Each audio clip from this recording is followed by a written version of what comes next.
Tom.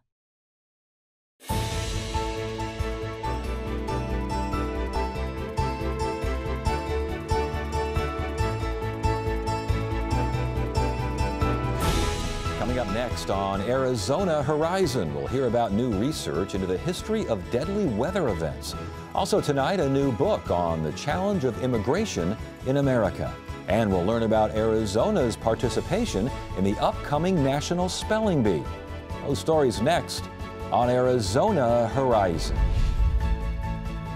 Arizona Horizon is made possible by contributions from the Friends of Arizona PBS, members of your PBS station. Thank you. Good evening and welcome to Arizona Horizon. I'm Ted Simons. President Trump has released his $4.1 trillion budget. The president's plan would cut money for the nation's economic safety net for the poor, including cuts to health care, food stamps, and disability payments. The plan would also cut student loan subsidies, give the military a 10% increase, and include $1.6 billion for a wall on the border with Mexico. Arizona Republican Congressman Andy Biggs expressed his support for the president's budget proposal, saying, quote, "I am pleased to see that there are proposed reductions in spending in President Trump's FY18 budget. The proposed budget spurs economic growth and shrinks the federal government, leaving fewer nameless, faceless bureaucrats in Washington, D.C. who produce regulations that hurt our economy, kill jobs, and take away our freedoms. Specifically, I am encouraged to see President Trump's inclusion of $2.6 billion for customs and border protection." Now, Democratic Congressman Ruben Gallego had a much different reaction to the president's plan. Said Gallego, quote, "Donald Trump's morally bankrupt budget demolishes programs designed to help working families make ends meet while lining the pockets of the very wealthy. Medicaid, the federal food stamp program, and Social Security disability insurance will all suffer from massive cuts, while the richest Americans will be handed tax breaks. The budget plan will likely face major revisions before being voted on by the House and the Senate." The World Meteorological Organization recently announced world records for the highest reported historical death tolls from a variety of weather events, ranging from cyclones to lightning strikes. Joining us now is Randy Cerveny, ASU professor of geographical science and urban planning, and you were part of this study, which means you have an even further title, something I can't even pronounce. What was it now? Well, the United Nations has a lot of strange titles, but the title I have with that organization is called Rapporteur. It's the supposed expert, and so I am the rapporteur of extreme weather. I make the decisions as to what is the hottest temperature of the planet, the coldest temperature, and so on. All right, Mr. Rapporteur, world records for calamitous weather events. What's this all about? Well, a couple different reasons why we developed this particular new set of records is, one, the public and the media were asking for it. I mean, they wanted to know, for example, was Katrina the worst hurricane ever to hit the country or the world even? And we tend to think of always the last situation as being the worst when it usually isn't. So we wanted to come up with a set of official death tolls that would put things in perspective. And then the other thing is, we want to try to use this as a springboard to make people aware that, yes, weather can kill, and there are some really, really bad situations that have occurred in the past. All right, we got cyclones, tornadoes, lightning, hailstorms. We got those, but you didn't include things like droughts or floods. What's the reasoning here? Well, we wanted to limit how many records we came up right at first, and we also needed to set the procedures for determining what is a record or not with regards to death tolls. We've done this quite often for weather measurements like temperature, wind, this type of thing, but we've never worked with the more ambiguous type of death tolls because the numbers can vary so much. Right. So we wanted to do somewhat easier death tolls first and then work with the harder stuff later on. And only events after 1873? Yeah, because the records prior to that are really fuzzy, and getting an accurate one-number death toll for some things prior to 1873 becomes really problematic. We chose 1873 because that was the foundation date of what became the World Meteorological Organization. Interesting. And this is now the first time the WMO, if I may be so bold, has done this kind of rank these things or put these things in perspective. Right. So, for example, we can talk about the worst tropical cyclone, the worst hurricane that has ever hit in the world. And people might think, well, Katrina? No, it actually was a tropical cyclone that hit back in 1970, and it hit what was then called East Pakistan. Yes. And it devastated the area because Pakistan is such a low-lying area. The country is now called Bangladesh. And over 300,000 people were killed by that single tropical cyclone. That was a major story. There were concerts, there were events being held just to try to help get money raised for them. I mean, it was just an absolute catastrophe. Right. And part of the problem is that a lot of these countries just simply don't have the communications infrastructure to get warnings out. And that's part of why we're doing this, is to get the countries better equipped to handle these kind of disasters. And it's interesting that the deadliest tornado, and people will think Oklahoma, Nebraska, somewhere along those lines, Texas, Panhandle, somewhere. Bangladesh again? Bangladesh again. They do have tornadoes there, not very many, but when they can happen, unfortunately, unlike here where we have tornado sirens and 24-hour news, they don't. And so when we had a tornado, and it would have ranked probably as an EF4 when it made touchdown in Bangladesh, actually killed over 1,300 people. My goodness gracious. Lightning, 434 people killed when lightning hit what, a tanker or something in Egypt? What was? This was just really, to me, one of the shocking type events, no pun intended. We had an oil tanker that was positioned above a village on a set of train tracks. When lightning hit that oil tanker, it exploded and cascaded aviation fuel that was set afire by the lightning, causing a burning oil flood to go through the village. And over 460 people were killed by this one event. It basically, a flood of fire overtook these folks. Right, caused by lightning. Caused by a tanker that was over on top of the village, it sounds like. Right. Which is part of what this is all about. Don't park your tanker there if you want to look back on history. One lightning strike, 21 people killed by one lightning strike? 21 people. Again, part of what we're trying to do is to educate people, particularly in less developed parts of the world, to these kind of problems, because what happened here is everybody during this particular thunderstorm went into one hut. Well, unfortunately, the top of that hut was hit by lightning, and the charge went through the entire building and caused everybody to basically have a heart attack. And we should mention, oh my goodness, we were mentioning this is Zimbabwe in 1975, something along those lines, right, correct? Right. All right, and as far as hailstorms are concerned, India, this was a long time ago. This was a long time ago, but it's well documented. It is actually, this was back when India was under British colonial rule. And there was a hailstorm storm all the way back in 1888 that plummeted a village, and over 240 people were killed by these basic ICES missiles that came out of the sky and pounded people into death. Now, okay, all said and done here, these are the biggies here. In terms of improving early warning systems, lessons learned? I mean, where do you go with this stuff? Well, this is one reason why we have these results coming out today, because also going on starting today is a major International World Meteorological Committee, the conference that is set up to come up with better methods for getting the word out about these kind of disasters, setting up pre-detection, pre-warning detection system so that people can actually hopefully survive and not have a repeat of these kind of events. Are we looking at possible increased mortality due to some of these events by way of climate change?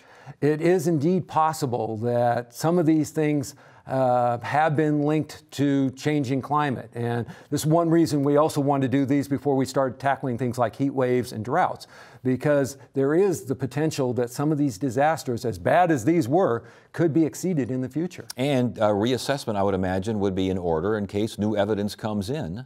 You never know, you might find out about an even worse catastrophe, although you'd hate to find out about that, but it's possible. Right, and that's one of the things what we do when we have this setup of any kind of world record, is that if there's any new information that comes available, we will start a new investigation committee. This last one had 19 major international scientists as a part of it, but we'll always open up a new committee if we need to. All right, well, very interesting information, and again, it's chilling to think about all this stuff, but at least it hasn't happened all that recently, so maybe folks are paying a little bit better attention. Randy, good to see you again. Thanks for joining us. We appreciate it. My pleasure. Thanks.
Ali Noorani is the executive director of the National Immigration Forum. He's written a new book on the changing nature of American identity. The book is titled There Goes the Neighborhood: How Communities Overcome Prejudice and Meet the Challenge of American Immigration. We welcome Ali Noorani to Arizona Horizon. Good to have you here. Thanks for joining us. Hey, thank you for having me. Why did you decide to focus on this issue and in this way, going into communities, facing, because you went to a wide variety of places here, which we'll get to in a second, but why this issue?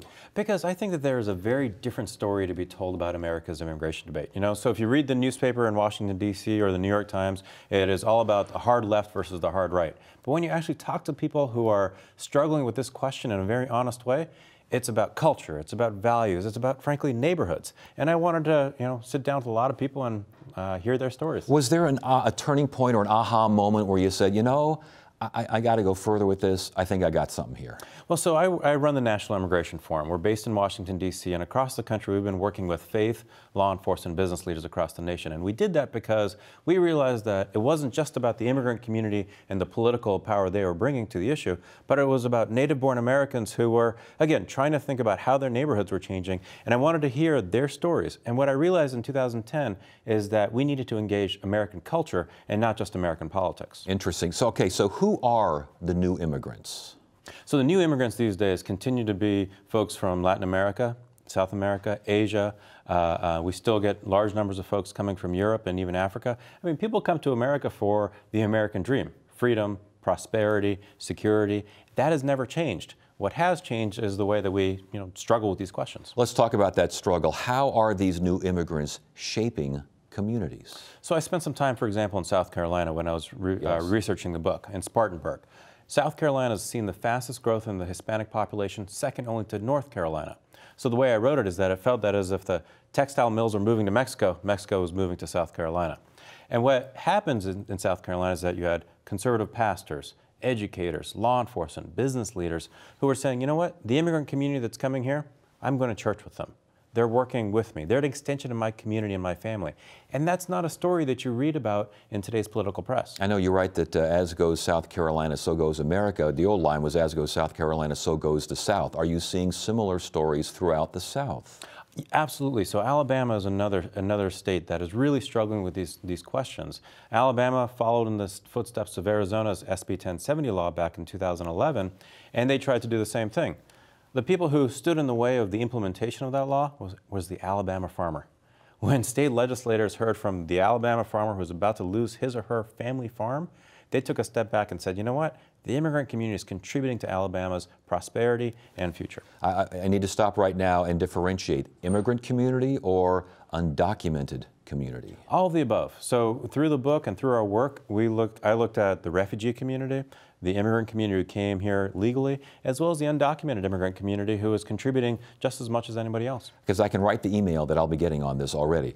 We support immigrants, we love immigrants, just come in the right way, don't come in the wrong way.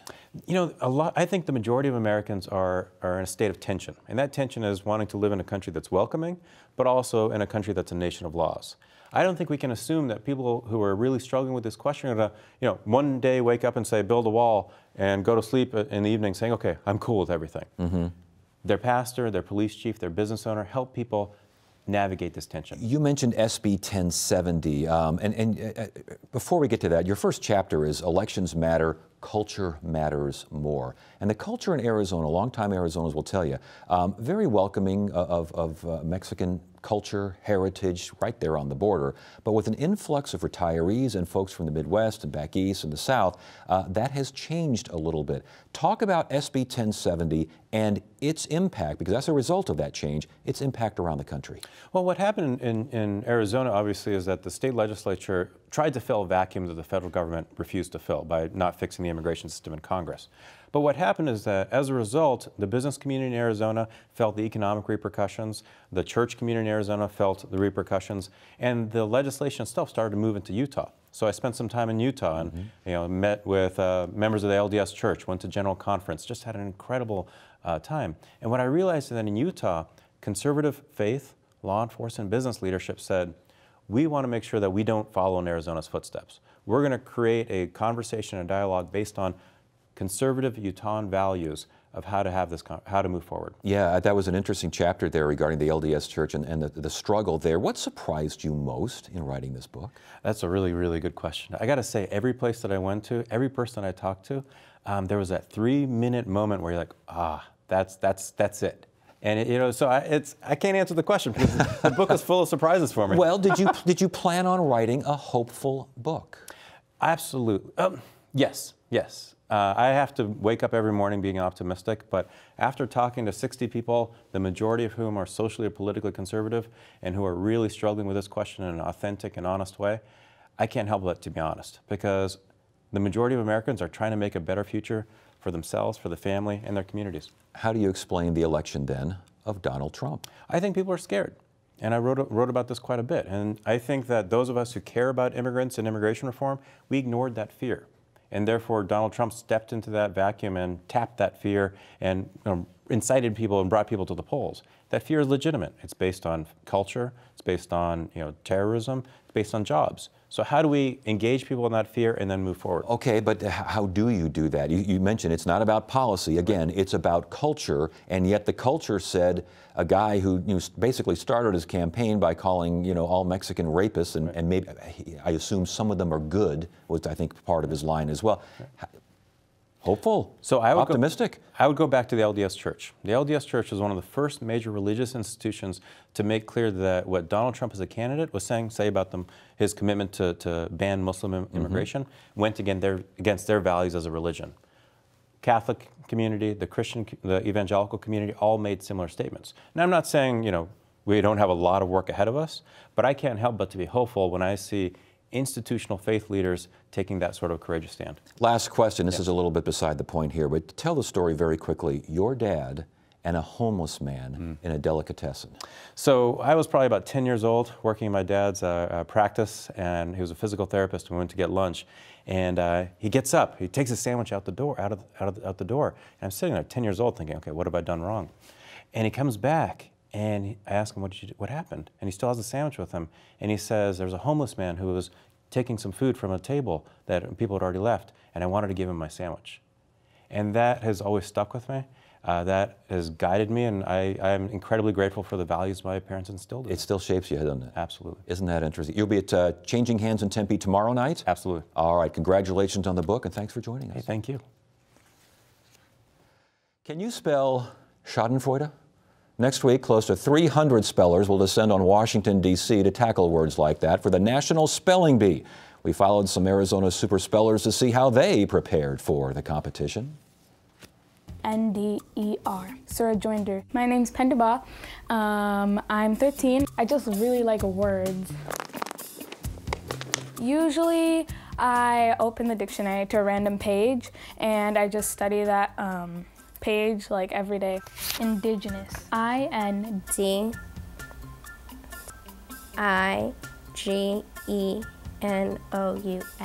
Indigenous. My name is Lila Torres. I like just learning the word. I like studying it just in case it's a really important word. Impetuous. Impetuous. I-M-P-E-T-U-O-U-S,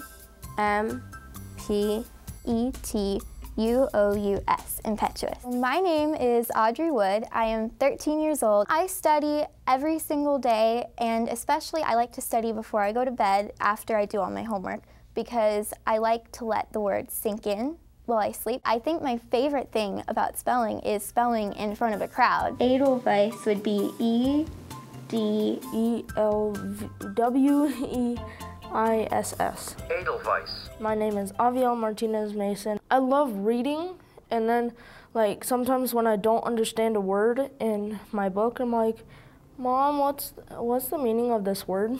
I know most of the words because I have been practicing for 4 years now. Meistersinger.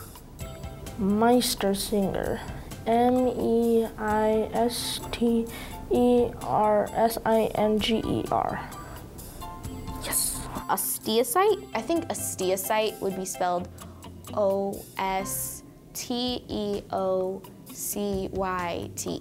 I got it right. Oh wow, I was right. Okay. My name is Isent George. There's only 26 letters in the alphabet, and there's so many different ways they can be arranged. Without knowing the pronunciation, you can get the word really wrong. My mom always pronounces, well, I pronounce it wrong, Schipperke. Sometimes I read the sentences to know more about the word or how it can be used. Ambivalent. Having mixed feelings or contradictory ideas about something or someone. First, I need to know the language of origin, and that way I know if there's any hidden tricks. Ingenue. I know ingenue is a French word, so I think it's spelled INGENUE, ingenue. I think I got it right. I actually did get it right. German and Greek are my really challenging words. Definitely, I find German words really tricky. Especially German words, because they have consonant clusters like SCH, and they're really hard. Schottish.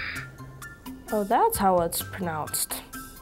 Schottish. Aquatic. I think I spelled it. I did spell it right. Umlaut. UMLAUT. Umlaut.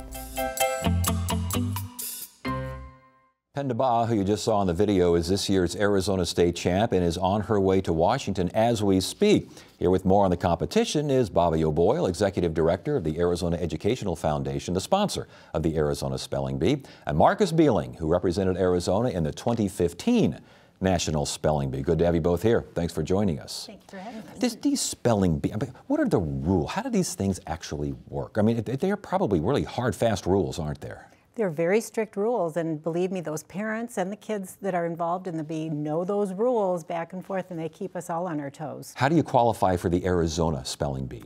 Well, there are over 1,000 schools that register with Scripps in Arizona to be able to participate, so that their students can participate in the spelling bee. So kids go through classroom bees, school bees, district bees, county bees in order to qualify for one of the 27 spots in the state spelling bee. And once you win the state spelling bee, off you go to Washington like you did a couple of years ago. Was it increasingly difficult as you went through each round? I'd say so. The Class B wasn't very hard. The school one wasn't either. District wasn't too bad, but then regionals and state were both pretty hard. Pretty tough. And then when you get to DC, it's all bets are off, right? It's it's pretty difficult. What was it like? How was it for you? I don't know. It's just crazy. Just being up there on this huge stage with so many other people. Yeah. Who worked. A lot of them worked as hard as you, and it's just kind of surreal to be on there because you see it on TV, but you don't It's altogether different when you're there, yeah, huh? completely different, yeah. Did you prepare? How do you study? Or do you study for a spelling bee? Yeah, I studied a good deal.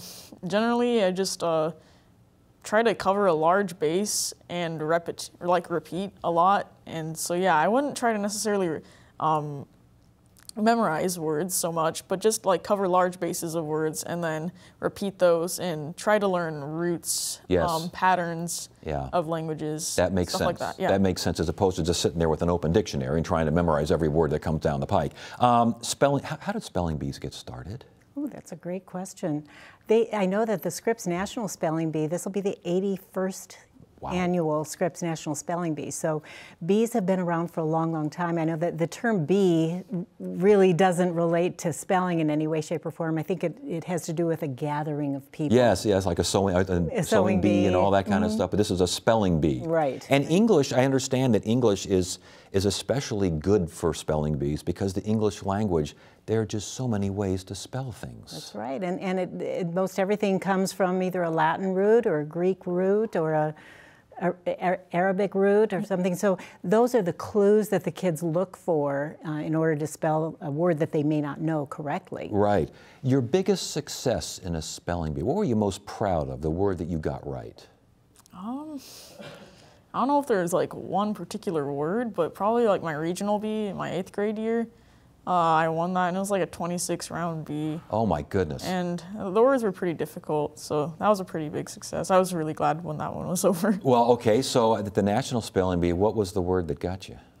So I didn't get out on a word, per se. What happened? So yeah, you have to take a written test, and Essentially, I didn't get like a high enough score to go on to the finals after the semifinals. A written test? Yeah, it's a bit odd, but yeah. What's that all about? A written test for a spelling bee? Yeah. With 286, I believe, competitors at the national level, it would be tough to have them all up on the stage at the same time spelling word after word. So they give them a written spelling test and a written vocabulary test. Oh, my goodness. And then they aggregate the scores, and some kids qualify for the next round and others don't. Well, that doesn't seem right. You could have come from the back of the pack and just swamped everyone. I mean, you're as good as those others, aren't you? I would hope so. I would hope so, too. Why are spelling bees so popular? I mean, this is going to be broadcast on ESPN, for goodness sakes. Right. Why so popular? Oh, goodness. You know, I think a lot of students take a real interest in doing something well, whether it's sports or spelling or mathematics or geography. And so spelling bees give certain students an outlet to demonstrate their spelling skills, their vocabulary, their poise, their articulation, and there are a lot of skills, I think, that go into being a good speller. And so this gives them an opportunity and a stage to showcase those skills. And makes you feel good about yourself, doesn't it? Yeah, I think so. Well, congratulations on your success, and good luck to Arizona's participant, Pendaba, for this year's Spelling Bee. Good to have you both here. Thanks for joining us. Thank you. Thank you. Wednesday on Arizona Horizon, hear how children fared in the just-ended legislative session, and Phoenix is in the running for a nationwide Municipal Innovation Award. That's at 5:30 and 10 on the next Arizona Horizon. That is it for now. I'm Ted Simons. Thank you so much for joining us. You have a great evening.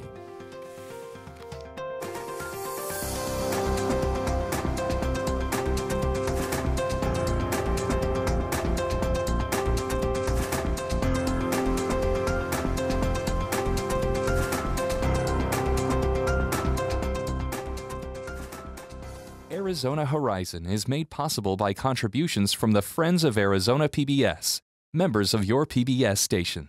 Thank you. He became Trump's most powerful advisor. One of the greatest strategic minds that I've ever been around. His worldview and the war it started. He's grabbing every opportunity to have the biggest impact